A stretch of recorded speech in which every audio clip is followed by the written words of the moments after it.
देश भर में चल रहे आज़ादी के अमृत महोत्सव के माध्यम से हम उन महान हस्तियों को याद कर रहे हैं जिन्होंने देश की आज़ादी में अपना अहम योगदान दिया है।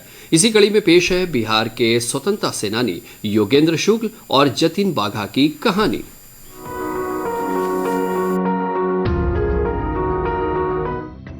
काला पानी में यातनापूर्ण 5 वर्ष सहित 17 वर्ष की कैद और 2 बार जेल तोड़ने का साहस तो महान स्वाधीनता सेनानी योगेंद्र शुक्ल के जीवन की कठिनाइयों की झलक मात्र है। योगेंद्र का जन्म बिहार के वैशाली में हुआ था। योगेंद्र शुक्ल कई वर्ष तक हिंदुस्तान सोशलिस्ट रिपब्लिकन एसोसिएशन में भगत सिंह और बटुकेश्वर दत्त के वरिष्ठ सहयोगी, मार्गदर्शक और प्रशिक्षक रहे। उन्होंने बिहार में संगठन बनाने का फैसला भी किया। 1932 में ब्रिटिश जासूस ने उन्हें पकड़ लिया। उन्हें अंडमान निकोबार के सेलुलर जेल भेज दिया गया। साथ ही कैदियों के साथ वे बैलों की तरह मिलों में जुटे रहते थे। योगेंद्र शुक्ल ने अंग्रेजों के अमानवीय अत्याचार के विरोध में जेल में भूख हड़ताल शुरू कर दी। काला पानी में 5 वर्ष की सजा के बाद योगेंद्र शुक्ल को हजारीबाग कारागार भेज दिया गया। मार्च 1938 में वो जेल से रिहा हो गए। योगेंद्र शुक्ल इंडियन नेशनल कांग्रेस में शामिल हुए, लेकिन शीघ्र ही जयप्रकाश नारायण के समझाने पर कांग्रेस सोशलिस्ट पार्टी के सदस्य बन गए। ऑल इंडिया किसान सभा की सेंट्रल कमेटी के सदस्य बनने के बाद 1940 में योगेंद्र शुक्ल को फिर गिरफ्तार कर लिया गया।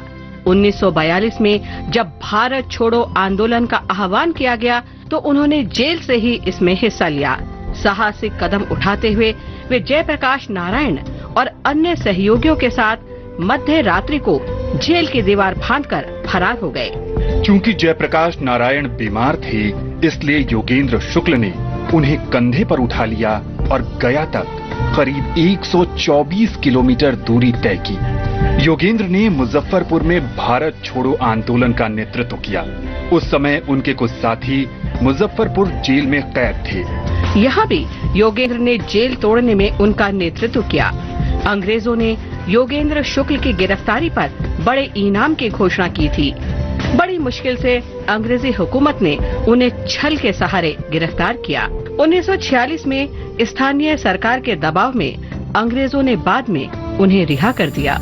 स्वतंत्रता के बाद 1958 में योगेंद्र शुक्ल को बिहार विधान परिषद के लिए मनोनीत किया गया।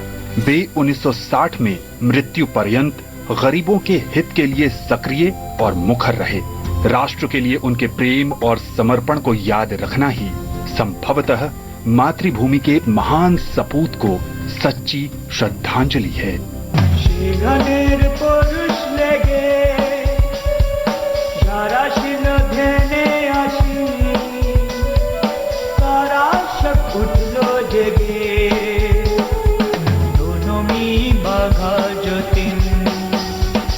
आज बाघा जतिन की जयंती भी है।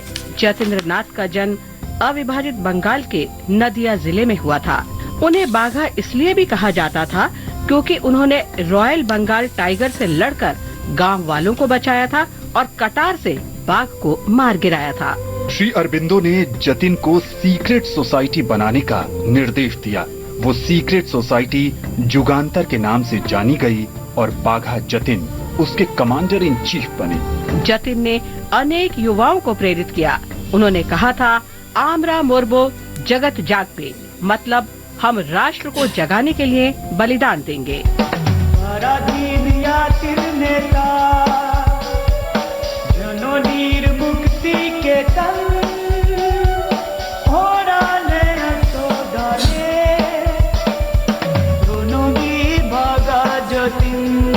वर्ष 1914 में जब प्रथम विश्व युद्ध शुरू हुआ तो जतिन ने विदेशी सहायता मांगी। वे बालेश्वर के निकट हथियारों की खेप लेने जा रहे थे, लेकिन इस खेप की भनक एजेंट को मिल गई और अंग्रेजों ने समूह पर हमला कर दिया।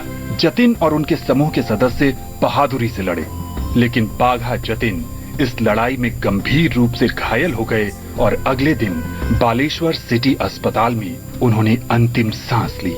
महान योद्धा बाघा जतिन को हमारी ओर से शत शत नमन।